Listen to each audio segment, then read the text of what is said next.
जानने और सीखने की प्रक्रिया दूसरों के सानिध्य में ही संपन्न होती है। यात्रा पर्यटन भी इस उद्देश्य की कुछ हद तक पूर्ति करते हैं। इतने पर भी मनुष्य के अंतराल में निहित रहस्यमयी शक्तियों द्वारा अंतःस्फुरणा के रूप में मिलने वाली जानकारी को भी विस्मृत नहीं कर देना चाहिए। इनका कोई प्रत्यक्ष आधार न दिखते हुए भी इसमें उतनी ही सच्चाई है जितनी दिन के आरंभ और अंत में क्रमशः सूर्य की उदयाचल से निकलने और अस्ताचल में छिपने में है। आरंभ काल में अग्नि का आविष्कार इसी अंतःस्फुरणा की देन थी। जिसे यह स्फुरणा हुई थी उसने घर्षण का प्रयोग किया और अग्नि खोज ली। सूत काटना और उससे कपड़े बनाना, इतना ज्ञान मानव को आरंभ में अंतःस्फुरणा द्वारा ही हुआ होगा। भाषा, लिपि, उच्चारण, यहाँ तक कि अभिज्ञात की असाधारण एवं अभूतपूर्व समझी जाने वाली अगणित शाखाओं, खोजों, आविष्कारों का श्री गणेश इसी आधार पर संभव हुआ है। एक बार सुयोग बन जाने के बाद तो उस खोज में सुधार परिवर्तन कर सकना संभव हो जाता है।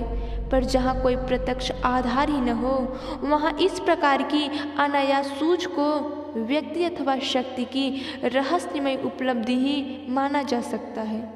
इल्हाम अपौरुषीय शब्दों द्वारा धर्म ग्रंथों के श्रुति खंड को ऐसे ही उपलब्धि के रूप में अभिव्यक्त किया गया है और कहा गया है कि यह मन शक्ति संपन्न व्यक्ति के माध्यम से ईश्वरी वाणी का प्राकट्य है।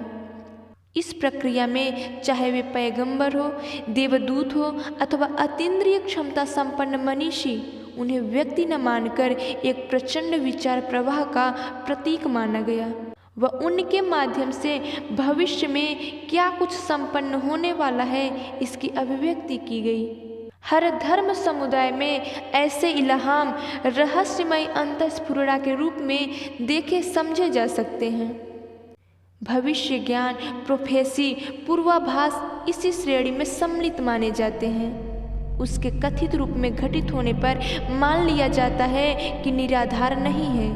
उसके पीछे कोई न कोई सुनिश्चित आधार अवश्य होना चाहिए।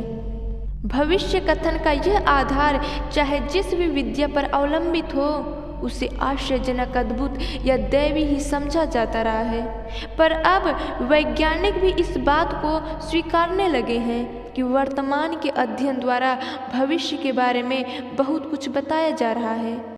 इस संबंध में भविष्य विज्ञान फ्यूचरलॉजी की एक पृथक शाखा का भी विकास हो चुका है।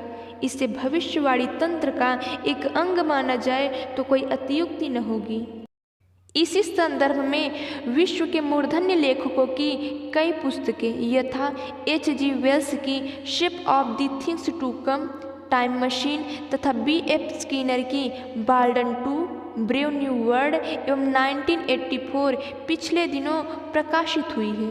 उन्हें देखते हुए ऐसा लगता है कि जैसे उन्होंने स्वयं भविष्य की झांकी की हो और बाद में उसे ही पुस्तकाकार रूप दे दिया हो।